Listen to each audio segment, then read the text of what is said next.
Pak Presiden ingin harus ada 80.000 Kopdes ini terbentuk dalam waktu dekat. Kementerian Desa ini melakukan tugas, salah satunya adalah menginventarisasi potensi desa. Instruksi Presiden ini 18 kementerian lembaga itu dibagi tugasnya. Kopdes, 80.000 Kopdes Merah Putih seluruh Indonesia. Papua ini punya hatinya lembut. I got some dirty shit to pick up at the dry cleaner. I got a tidy bitch to pick up, I got love Selena. Shawty hop up in the whip, but I ain't never seen her. Shawty love the way I whip it in a two-seater. Assalamualaikum warahmatullahi wabarakatuh. Teman-teman, apa kabar pikiranmu? Saat ini saya sedang bersama, kalau beliau ini adalah tokoh besar yang sudah kami anggap Amin. sebagai orang tua kami Ya. Di Jakarta ini.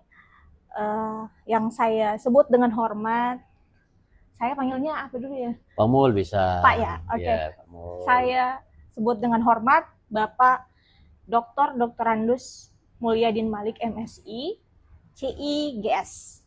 Beliau sebagai Kepala Badan Pengembangan dan Informasi Desa dan Daerah Tertinggal. Terima kasih Makasih Adinda, makasih. Sudah mau meluangkan waktu dan mau menerima dari tim apa kabar pikiranmu.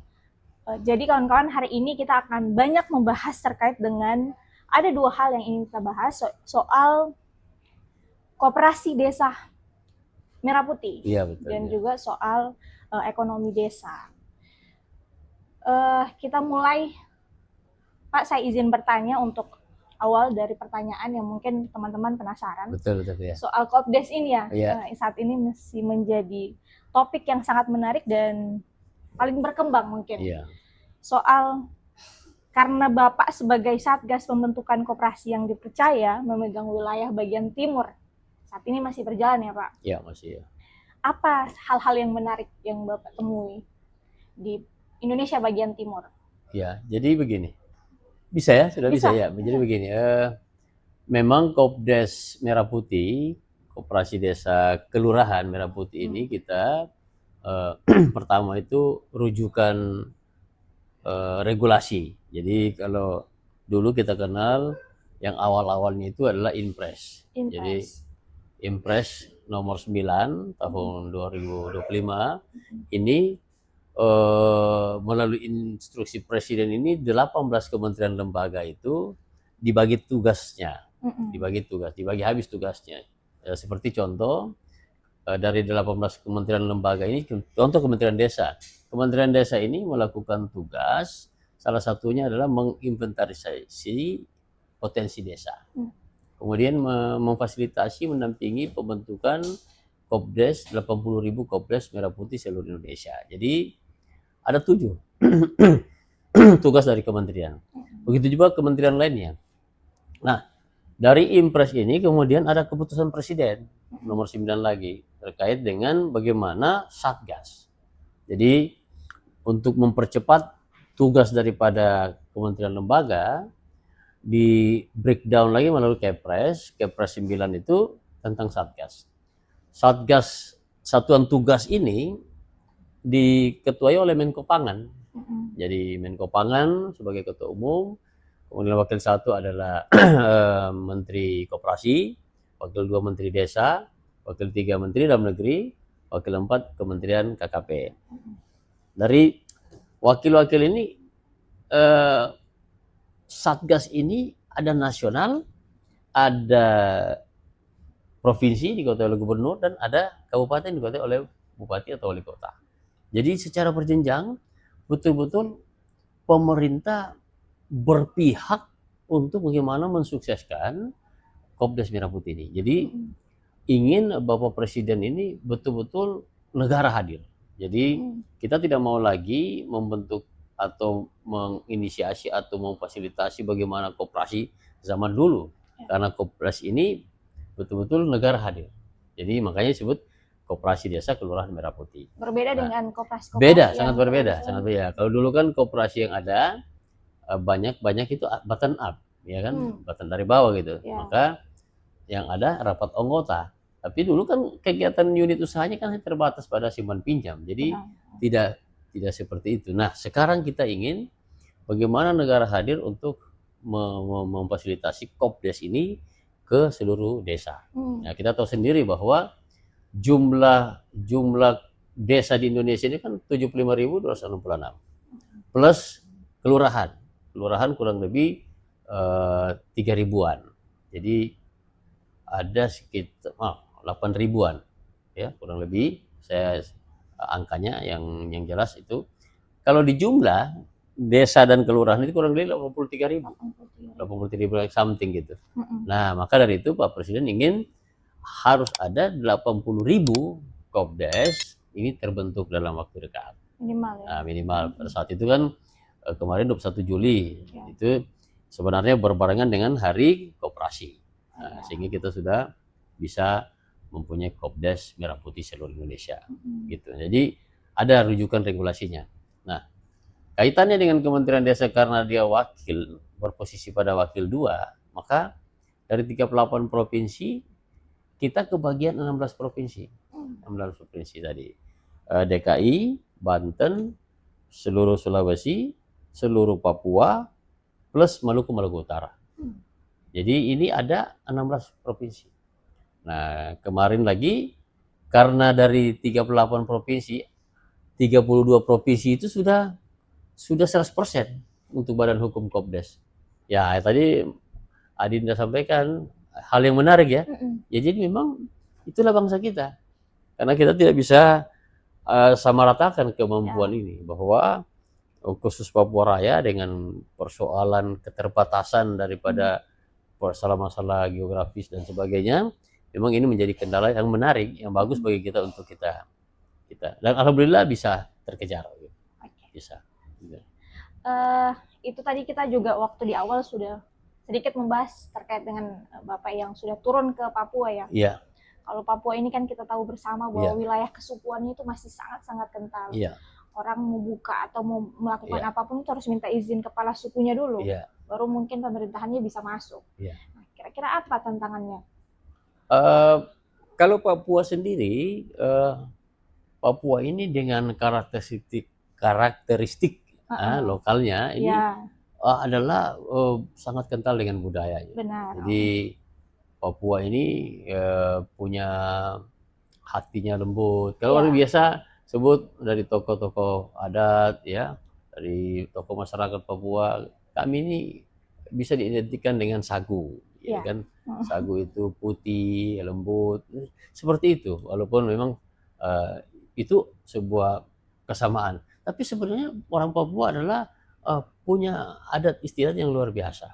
Jadi, nah, yang mungkin kita perlu pahami bahwa memang pendekatan dengan Papua ini, rekan-rekan Papua dengan Papua Raya, bahwa kita harus betul-betul bersama-sama mengetahui persis bagaimana keadaan di lapangan. Jadi kita tidak bisa bicara regulasi yang sama kemudian, tapi kalau kita lihat di lapangan itu pasti berbeda.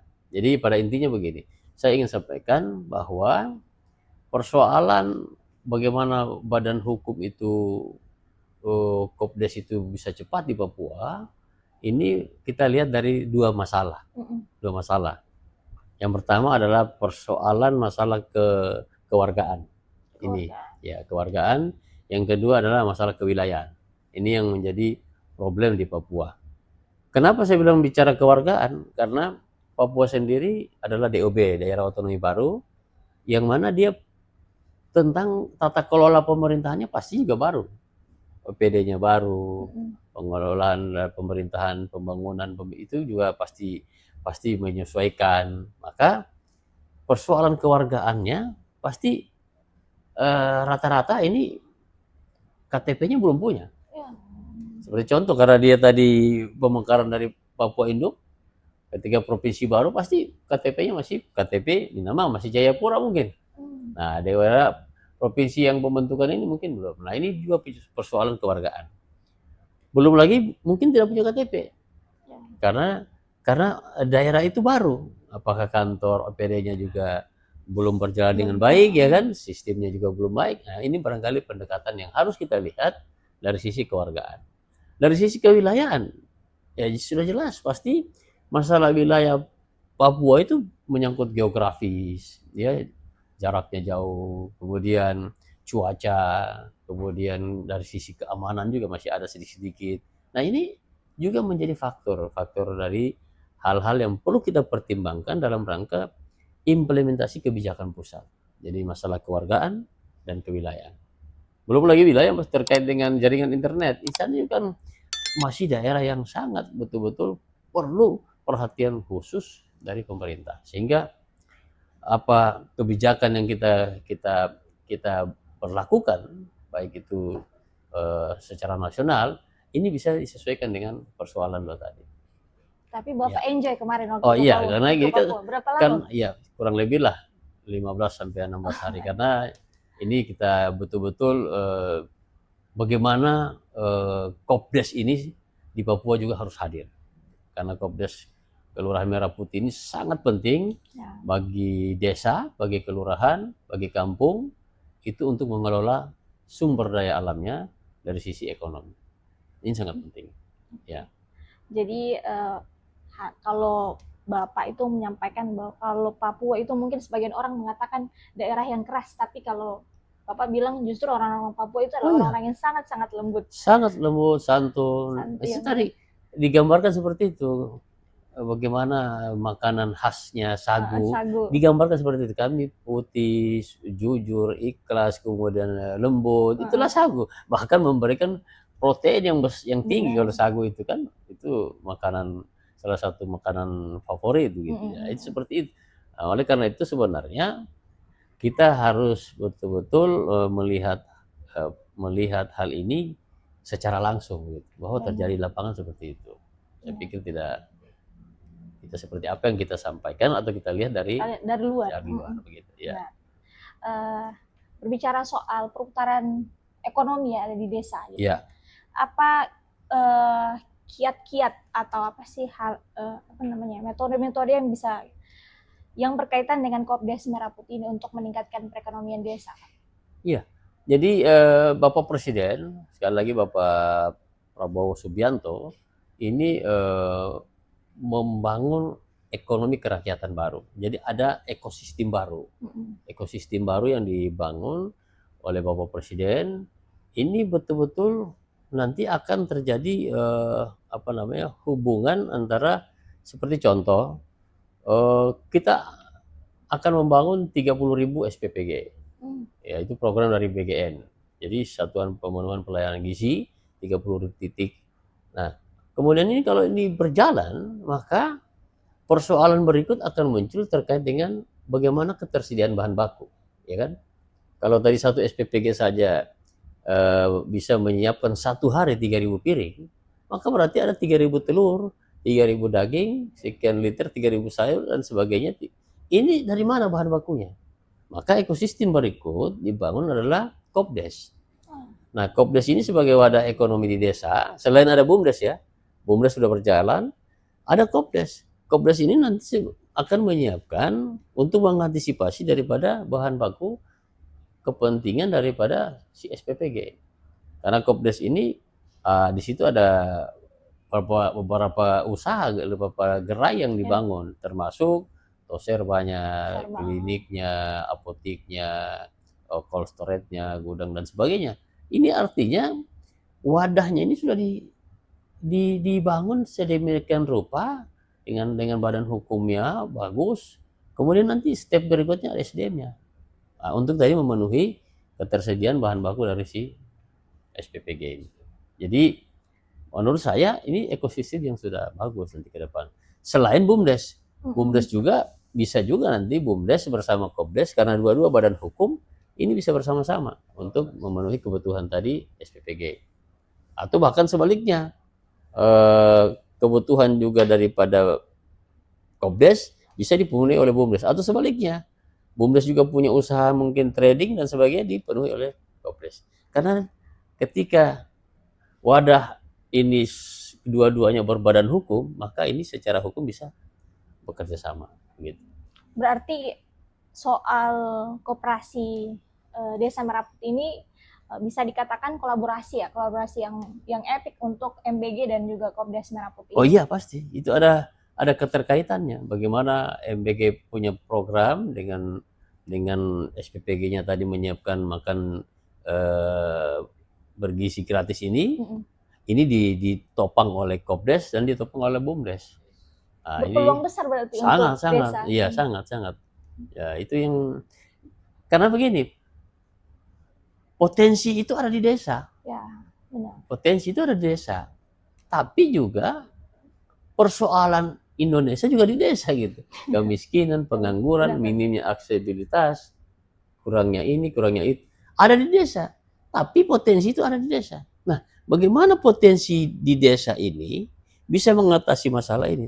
Wadah inilah yang kita harapkan bisa menjawab persoalan itu. Bumdes, Kopdes, wadah ekonomi lainnya, UKM, UMKM dan sebagainya. Ini nanti saya pikir akan terjadi ekosistem yang diharapkan Bapak Presiden, ekosistem ekonomi kerakyatan yang betul-betul bisa mensejahterakan masyarakat desa. Cuma Pak, kemarin juga ada beberapa, saya kan kebetulan dari desa juga ya Pak. Iya, betul. Masyarakat tuh banyak yang tidak tahu membedakan antara koperasi Desa Merah Putih dan koperasi yang sistemnya zaman dulu. Iya. Apa sih bedanya? Kalau dulu kan mungkin bentuknya hibah. Kalau ini kan harus pinjam ke bank dulu kan? Iya. Jadi dari filosofinya memang sudah berbeda. Kalau koperasi zaman dulu itu unit usahanya kita kenal lah simpan pinjam gitu. Iya, langsung habis simpan ya. Pinjam dan banyak orang bilang KUD, ketua untung duluan. Nah itu kan itu yang kita tidak harapkan, ya kan? Nah, ini Kopdes yang zaman dulu. Kalau Kopdes sekarang tidak. Ini betul-betul ada campuran antara bottom up, ya, keinginan masyarakat dengan top down. Top down itu hadirnya negara di situ. Sehingga Kopdes Merah Putih ini betul-betul didampingi, difasilitasi, ini betul-betul mengarah kepada bagaimana kesejahteraan masyarakat. Nah kalau ini dulu kan anggota aja. Tapi kalau Kopdes Merah Putih ada pengawas, ada pengurus, anggota itu seluruh masyarakat. Seluruh masyarakat terlibat dalam Kopdes. Jadi mau tidak mau ini betul-betul menjawab apa yang diinginkan oleh Bapak Presiden dari ekonomi kerakyatan, dari rakyat oleh rakyat untuk rakyat. Ini beda gitu. Jadi dengan ini. Nah, Kopdes Merah Putih ini nanti akan bergerak di situ. Nah, jadi beda. Nah, kedua dari pembiayaannya. Memang pembiayaan yang ada Kopdes Merah Putih ini dari pembiayaan ada 4 sumber gitu. Tapi ini kan melalui sebuah verifikasi proposal yang baik, yang dikawal, difasilitasi, didampingi untuk menyesuaikan potensinya. Jadi Kopdes Merah Putih yang ada di pesisir tidak mungkin dia berusaha tentang pertanian gitu. Nah, ini dikawal. Jadi pembiayaan ini yang kena dengan potensi desanya. Gitu. Nah, sementara proses pembiayaannya itu kan kita kenal ada 4. Ada bersumber dari Himbara. Ini negara hadir karena Himbara siap memberikan pembiayaan. Himpunan Bank Negara ini BNI, BRI, Mandiri. Kemudian ada LPDP ya, yang pinjam dana bergulir kan. Kemudian Bank Pembangunan Daerah. Juga ada simpan pinjam yang dibina oleh koperasi, Kementerian Koperasi, Kementerian Koperasi itu juga bisa. Nah ini yang apa namanya sumber pembiayaan. Tetapi ini tetap didampingi bagaimana verifikasi untuk usulannya sehingga sesuai dengan potensi desanya. Ini akan terus dikawal terus.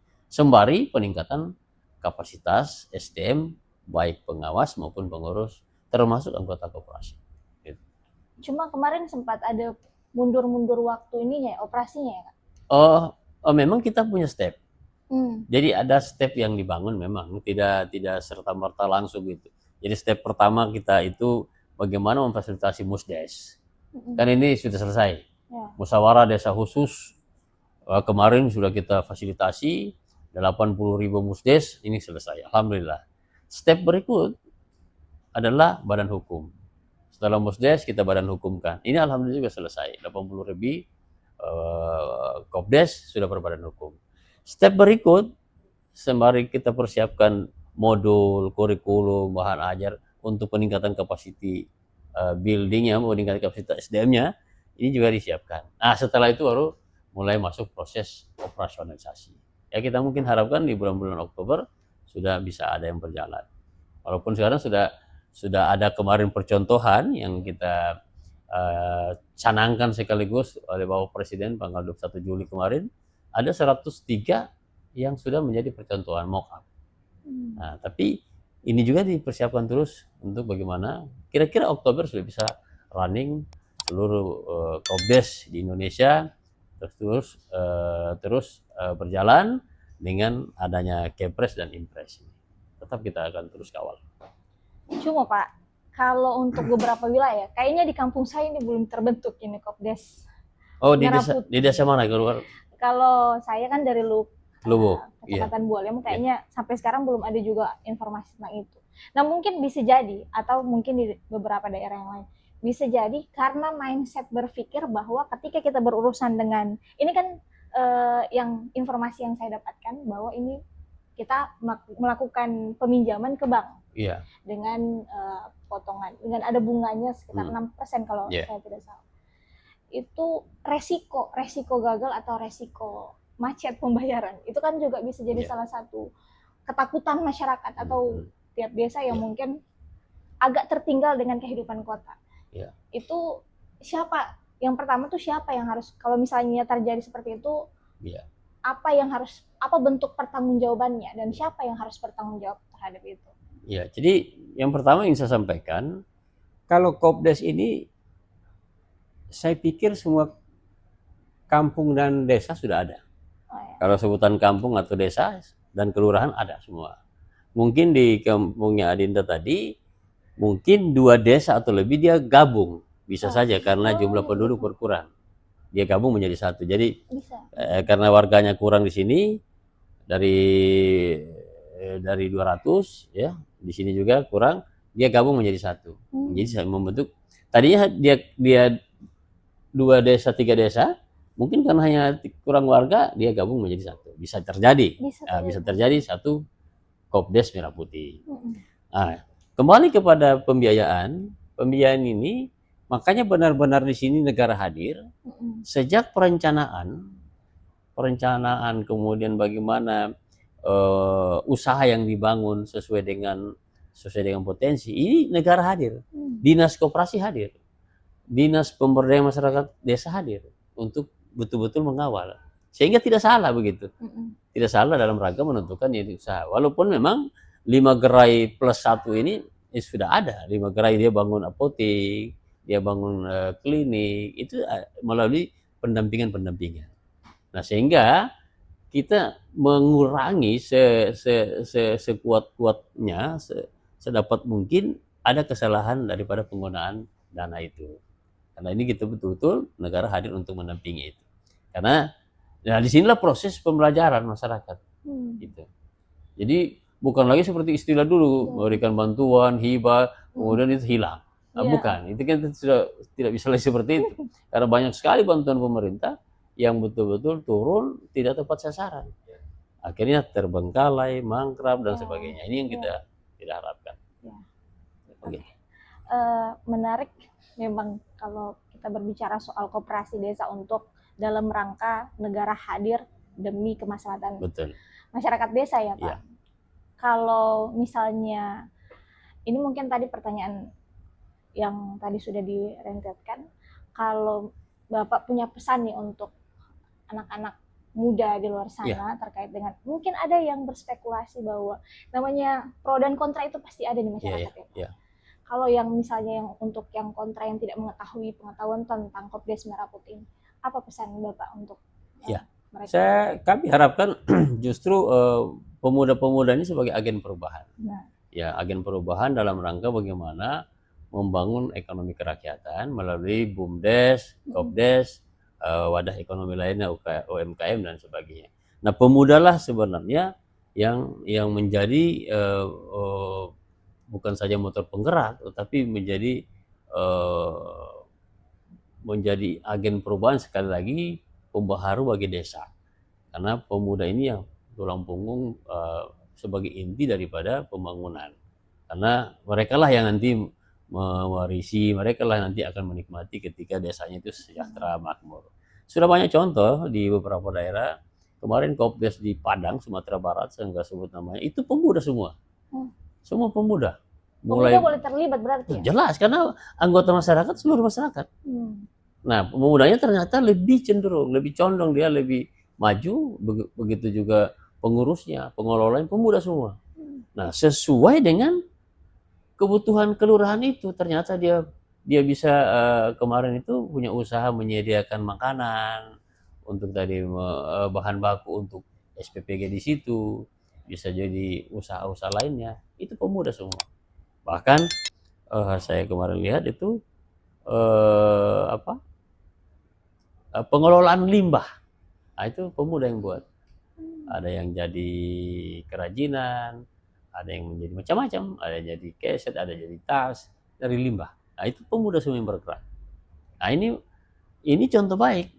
Di daerah-daerah lain itu kalau pemuda yang turun, saya pikir pasti ada terjadi perubahan, bagaimana desa itu pasti makmur, desa itu sejahtera, karena pemuda lah yang punya hak untuk menikmati kenikmatan daripada keberhasilan desa itu. Ya. Terima kasih Pak. Siap. Atas Makasih, kesempatan Linda. yang diberikan kepada kami. Baik. Semoga apa yang dicanangkan oleh pemerintah hari ini Amin. memberikan kebermanfaatan untuk Iya. rakyat Indonesia. Ya. Karena ini menjadi visi misi dari Pak Presiden itu sendiri ya. Ya. Terima kasih teman-teman, kawan-kawan yang sudah menyaksikan Apa Kabar Pikiranmu. Tetap nantikan konten-konten yang terkait dengan program-program pemerintah. Insya Allah bisa bertemu lagi sama Bapak. Terima kasih, Kalau Dinda. Bapak mau menerima Apa Kabar Pikiranmu boleh, kembali. siap. Ya. Dengan pembahasan-pembahasan yang mungkin lebih menarik pada hari ini. Terima kasih, saya undur diri. Assalamualaikum warahmatullahi wabarakatuh. Waalaikumsalam.